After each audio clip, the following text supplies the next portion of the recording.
ಪಾಂಡವಪುರ ಪಟ್ಟಣದಲ್ಲಿ ಗುರುವಾರ 150 ಮೀಟರ್ಗೂ ಅಧಿಕ ಉದ್ದವಿರುವ ತಿರಂಗ ಧ್ವಜ ಹಿಡಿದು ನಡೆಸಿದ ತಿರಂಗ ಯಾತ್ರೆಯ ಮೆರವಣಿಗೆ ಬಹಳ ಯಶಸ್ವಿಯಾಗಿ ಜರುಗಿತು.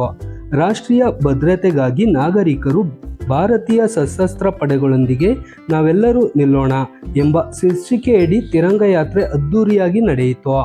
ಪಟ್ಟಣದ ಬಿಜಿಎಸ್ ಶಾಲೆಯ ಮುಂಭಾಗದಿಂದ ಆರಂಭಗೊಂಡ ತಿರಂಗ ಯಾತ್ರೆ 5 ದೀಪದ ವೃತ್ತದ ಬಳಿ ಸಾವಿರಾರು ದೇಶಭಕ್ತರೊಂದಿಗೆ ಜಮಾವಣೆಗೊಂಡು ದೇಶಕ್ಕಾಗಿ ಹೋರಾಡಿದ ಆಪರೇಷನ್ ಸಿಂಧೂರ ಯಶಸ್ವಿಗೊಳಿಸಿದ ಸೈನಿಕರಿಗೆ ಜೈಕಾರ ಕೂಗಿದರು.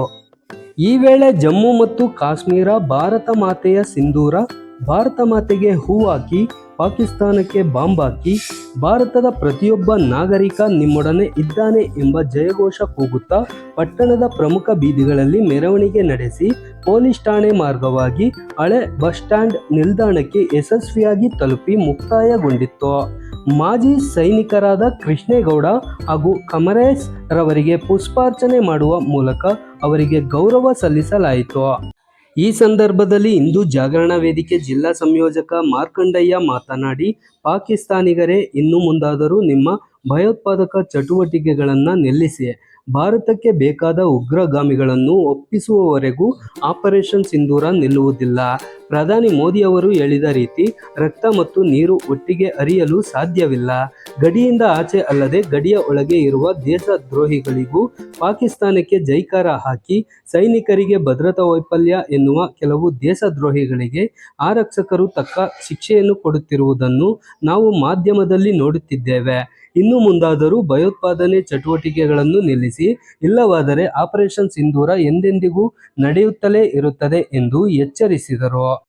ಇದೇ ವೇಳೆ ಮಾಜಿ ಸೈನಿಕರಾದ ಕಮರೇಶ್ ಹಾಗೂ ಕೃಷ್ಣೇಗೌಡ ಮಾತನಾಡಿ, ಹಿಂದೆ ಇದ್ದ ಭಾರತ ಈಗಿಲ್ಲ. ನಿಮಗೆ ತಕ್ಕ ಉತ್ತರ ಕೊಡಲು ಈಗಿನ ಭಾರತ ಸಜ್ಜಾಗಿ ನಿಂತಿದೆ. ಮತ್ತೆ ಏನಾದರೂ ನಿಮ್ಮ ಉದ್ಧಟತನ ತೋರಿದರೆ ತಕ್ಕ ಉತ್ತರ ನಮ್ಮ ಸೈನಿಕರು ನೀಡುತ್ತಾರೆ ಎಂದರು. ತಿರಂಗ ಯಾತ್ರೆಯಲ್ಲಿ ಜಿಲ್ಲಾ ಪ್ರಧಾನ ಕಾರ್ಯದರ್ಶಿ ಕೆಎಲ್ ಆನಂದ್, ಹಿಂದೂ ಜಾಗರಣ ವೇದಿಕೆ ಜಿಲ್ಲಾ ಸಂಯೋಜಕ ಮಾರ್ಕಂಡಯ್ಯ, ಬಿಜೆಪಿ ಮೇಲುಕೋಟೆ ಘಟಕದ ಅಧ್ಯಕ್ಷ ಧನಂಜಯ್, ಮುಖಂಡರಾದ ಎಚ್ಎನ್ ಮಂಜುನಾಥ್, ಶಾಂತಿ ಪ್ರಸಾದ್, ಎಸ್ಎನ್ಟಿ ಸೋಮಶೇಖರ್, ಟೌನ್ ಸೋಮಶೇಖರ್, ಸೋಮಾಚಾರಿ, ಶ್ರೀನಿವಾಸ್ ನಾಯಕ್, ಬಳಗಟ್ಟ ಅಶೋಕ್, ಕೋಡಾಲ ಅಶೋಕ್, ವೇಣು, ರತ್ನಾಕರ, ಅಶೋಕ್ ಮತ್ತಿತರರಿದ್ದರು.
ಬಿಟ್ಟಿಯವ್ರಿಗೋಸ್ಕರ ಹೇಳ್ತಾರೆ.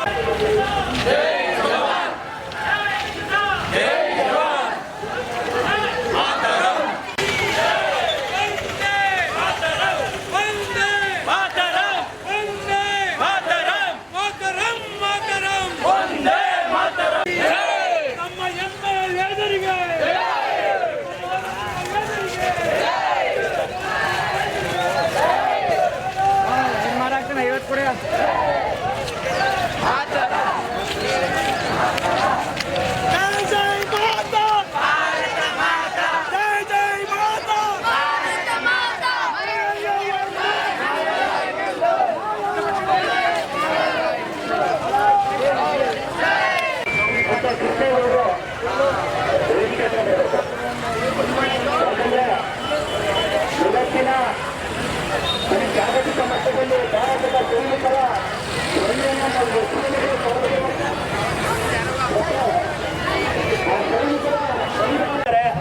ಅವ್ರು ಹೇಳ್ತಾರೆ, ನಾವು ಇವತ್ತಿನ ದಿನ ಈ ರಾಷ್ಟ್ರಕ್ಕೋಸ್ಕರ ನಮಗೆ ಅಂಗವೈಕಲ್ಯ ಆಗಿರ್ಬೋದು, ಆದ್ರೆ ನಮ್ ಕೈಲಾದಂತ ಸಹ ನಾವು ಯೋಧರಾಗಿ ಈ ಭಾರತ ಮಾತೆಗೆ ನಾವು ಮಾಡೇ ಮಾಡ್ತೀವಿ ಅನ್ನುವಂತ ಮಾತನ್ನ ಹೇಳ್ತಾರೆ ಅಂದಾಗ ರಾಷ್ಟ್ರದ ಬಗ್ಗೆ ಸೈನಿಕರಿಗಿರುವಂತಹ ಗೌರವ ಮತ್ತೆ ಆ ರಕ್ಷಣೆಯ ಮನಸ್ಥಿತಿ ಇನ್ಯಾರಿಗೂ ಬರೀಕ್ ಸಾಧ್ಯ ಇಲ್ಲ.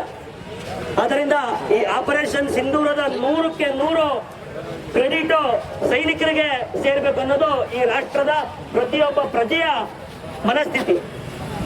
ಮತ್ತೆ ಬಂಧುಗಳೇ, ನಾವೆಲ್ಲ ಇವತ್ತು ಆಪರೇಷನ್ ಸಿಂಧೂರದ ವಿಜಯೋತ್ಸವದ ಅಂಗವಾಗಿ ನಾವಿಲ್ಲಿ ಸೇರಿದ್ದೀವಿ. ಆಪರೇಷನ್ ಸಿಂಧೂರ ಏನು ಅಂತ ಸಾಕಷ್ಟು ಗೊತ್ತಿರ್ತದೆ. ನಾವು ಸಣ್ಣ ಮಕ್ಕಳುಗಳನ್ನ ಈಗ ಅಲ್ಲಿ ತಿರಂಗ ಇಟ್ಕೊಂಡು ಬರ್ಬೇಕಾದ್ರೆ ಕೇಳಿದಾಗ ಇವ್ರು ಏನು ಕರ್ಕೊಂಡು ಬಂದಿದ್ದಾರೆ, ನಿಮ್ಗೆ ಏನು ಅಂತ ಗೊತ್ತಿದೆಯಾ ಅಂದಾಗ ನಮ್ಮ ದೇಶದ ಪ್ರವಾಸಕ್ಕೆ ಹೋಗಿದ್ದಂತಹ 26 ಜನ ಸಾರ್ವಜನಿಕರನ್ನ, ಈ ದೇಶದ ನಾಗರಿಕರನ್ನ ಹಿಂದೂ ಅಂತ ಕೇಳಿ ಶೂಟ್ ಮಾಡಿದ್ದಾರೆ. ಆ ಕಾರಣಕ್ಕೆ ಆಪರೇಷನ್ ಸಿಂಧೂರ ಅಂತ ಸೈನಿಕರು ಮತ್ತೆ ಈ ದೇಶದ ಸರ್ಕಾರ ಹೆಸರಿಟ್ಟು ಸೈನಿಕರಿಗೆ ಫ್ರೀ ಹ್ಯಾಂಡ್, ನೀವು ಏನ್ ಬೇಕಾದ್ರೂ ಮಾಡಿ ಈ ದೇಶಕ್ಕೋಸ್ಕರ, ಈ ಬಲಿದಾನಕ್ಕೋಸ್ಕರ ನೀವು ಏನ್ ಬೇಕಾದ್ರೂ ಮಾಡಿ ಅಂತ ಫ್ರೀ ಹ್ಯಾಂಡ್ ಮಾಡಿದ್ದಾರೆ. ಆ ಕಾರಣಕ್ಕೆ ಆಪರೇಷನ್ ಸಿಂಧೂರ ಅಂತ ಸಕ್ಸಸ್ ಆಗಿದೆ. ಅದಕ್ಕೆ ನಮ್ಮ ಶಾಲೆಯಿಂದ ನಾವು ಬಂದಿದ್ದೀವಿ ಅಂತ 7-8 ಮಕ್ಕಳು, ನಾವು ಅವ್ರಿಗೇನು ಹೇಳಿರ್ಲಿಲ್ಲ, ಆದ್ರೆ ಆ ಮಕ್ಕಳಲ್ಲಿ ಆ ಮನಸ್ಥಿತಿ ಏನೇ ಅಂತಂದ್ರೆ ಈ ದೇಶದಲ್ಲಿ ಎಂತ ಬದಲಾವಣೆ ನಡೀತಾ ಇದೆ ಅಂತ ನಾವೆಲ್ಲ ಯೋಚನೆ ಮಾಡ್ಬೇಕಾದಂತ ಸಂದರ್ಭ. ಯಾಕಂದ್ರೆ ನಾವೆಲ್ಲ ಯಾತಕ್ಕಾಗಿ ಬದುಕಬೇಕು, ನಮ್ಮ ಉದ್ದೇಶ ಏನು ಅನ್ನೋದು ಸಣ್ಣ ಮಕ್ಕಳಿಗೂ ಗೊತ್ತಾಗ್ತಾ ಇದೆ ಅಂದಾಗ ಪಾಂಡವಪುರದ ನಾಗರಿಕ ಸಮಾಜ ಇವತ್ತು ಯೋಚನೆ ಮಾಡಬೇಕು. ನಾವು ಈ ಮುಂದೆ ಈ ಭಾರತ ಮಾತೆಗೋಸ್ಕರ ಒಂದೇ ಒಂದೇ. ಬಂಧುಗಳೇ, ಈಗ ಸದ್ಯಕ್ಕೆ ಅದು ಮುಗಿದಿಲ್ಲ, ಸ್ವಲ್ಪ ನಿಂತಿದೆ ಅಷ್ಟೇ. ಆಪರೇಷನ್ ಸಿಂಧೂರ್ ಏನೇ ನಮ್ಮ ಪಹಲ್ಗಾಮಲ್ಲಿ, ಅದು ನಮ್ದೇ ಪಹಲ್ಗಾಮಲ್ಲಿ ನಮ್ಮ 26 ಜನ ಪ್ರವಾಸಕ್ಕೆ ಹೋಗಿದ್ದವರನ್ನ ನಿರ್ದಯವಾಗಿ ಅವರ ಮಕ್ಕಳು, ಅವರ ಹೆಣ್ಣು, ಅವರ ಕುಟುಂಬದ ಮುಂದೆ ಕರುಣೆ ಇಲ್ಲಂತೆ ಕೊಂದಿದ್ದ ಪಾಕಿಸ್ತಾನಿ ಮೂಲದ ಉಗ್ರರ ವಿರುದ್ಧ ಒಂದು ಆಪರೇಷನ್ ಸಿಂಧು. ಪಾಕಿಸ್ತಾನ ಇದು ಮೊದಲಲ್ಲ, ಸುಮಾರು ಆಗಲೇ ಒಂದು 30-35 ವರ್ಷಗಳಿಂದ ಇದು ನಿರಂತರವಾಗಿ ನಡ್ಕೊಂಡು ಬರ್ತಾನೆ ಇದೆ. ಆಗ ನಮ್ಮ ದೇಶದ ಪರಿಸ್ಥಿತಿ ಹೆಂಗಿತ್ತು, ಇಲ್ಲ ನಮ್ಮ ದೇಶದ ಆಡಳಿತ, ಇಲ್ಲ ನಮ್ಮ ದೇಶದ ಚುಕ್ಕಾಣಿ ಹಿಡಿದಿದ್ದವ್ರು ಯಾವ ರೀತಿ ಇದ್ರು, ಅದ್ರ ಮೇಲೆ ಪಾಕಿಸ್ತಾನ ಬರ್ತಿತ್ತು, ಮಾಡ್ತಿತ್ತು, ಹೋಗ್ತಿತ್ತು, ಆರಾಮಾಗಿರ್ತಿದ್ರು. ನಮ್ಮ ದೇಶ ಏನಾದ್ರೂ ಈ ತರ ಭಯೋತ್ಪಾದಕರ ಘಟನೆ ಆದಾಗ ಕ್ರಿಕೆಟ್ ಆಡೋದು ನಿಲ್ಲಿಸ್ಬಿಡ್ತೀವಿ, ಪಾಕಿಸ್ತಾನ ಜೊತೆ ಕ್ರಿಕೆಟ್ ಆಡಲ್ಲ, ನಿಮ್ಮ ಟೀಮ್ ನಮ್ಮೂರು ಬರೋದು ಬೇಡ, ನಮ್ಮ ದೇಶಕ್ಕೆ ನಮ್ಮ ಟೀಮ್ ನಿಮ್ಮ ದೇಶಕ್ಕೆ ಬರಲ್ಲ, ಈ ತರ ಮಾಡ್ಕೊಂಡು ಪುನಃ ಇನ್ನೊಂದು 2 ವರ್ಷ ಆದ್ಮೇಲೆ ಮತ್ತೆ ಮಾತುಕತೆ ಆಡ್ಬಿಟ್ಟು ಪುನಃ ಕ್ರಿಕೆಟ್ ಆಡೋಣ, ಶಾಂತಿ ಮಾಡೋಣ, ಮತ್ತೆ ಅವರು 3ನೇ ದಿವಸಕ್ಕೆ ಬಂದು ಪುನಃ ಬಾಂಬ್ ಹಾಕೋದಾಗ್ಲಿ, ನಮ್ಮ ಜನತೆನ ಕೊಲ್ಲೋದಾಗ್ಲಿ ನಿರಂತರವಾಗಿ ನಡ್ಕೊಂಡು ಬರ್ತಾನೆ ಇತ್ತು.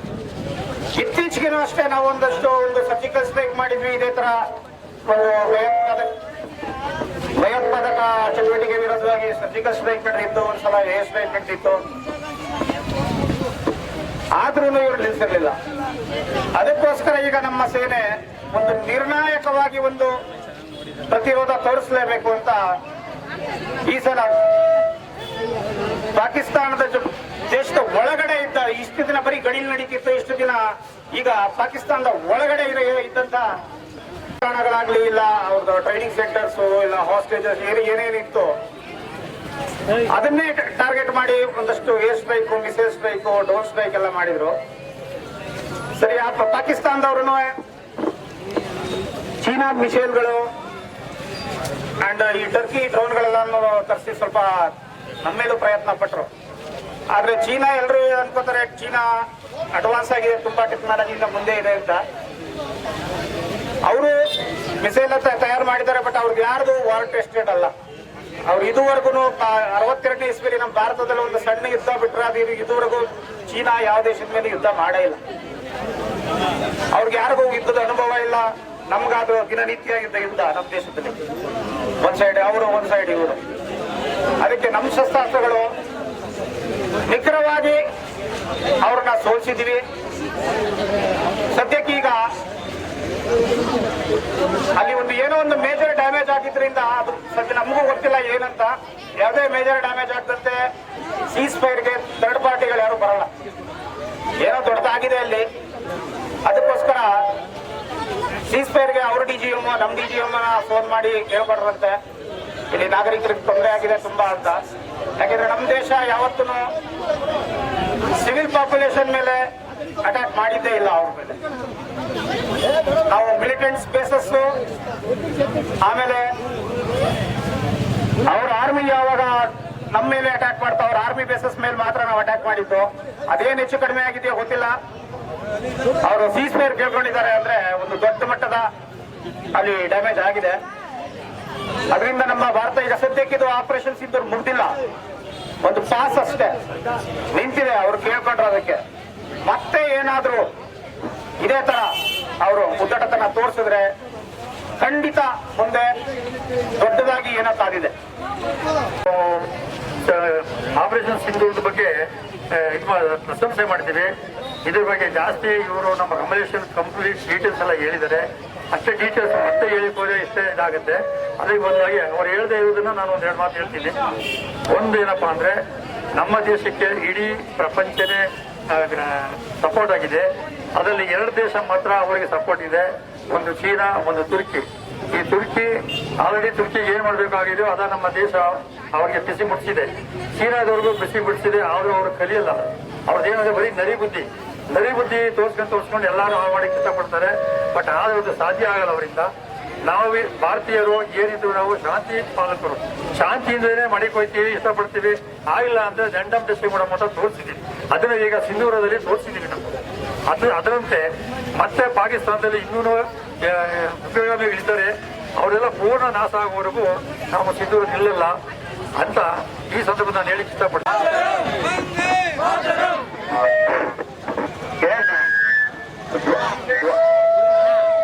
ಧ್ವಜ ನಡೆಸಬೇಕು. ಅಲ್ಲಿ ಗಂಟ ಯಾರು ಇದನ್ನ ನಡೆಸಬಾರ್ದು. ವಿದ್ಯಾರ್ಥಿಗಳು ಲೈನ್ ಅಲ್ಲಿ ಡ್ಯೂಟಿ ಸ್ಕೂಲ್ ಗಂಟ ಧ್ವಜ ಎತ್ಕೊಂಡ್ ಬರ್ಬೇಕು.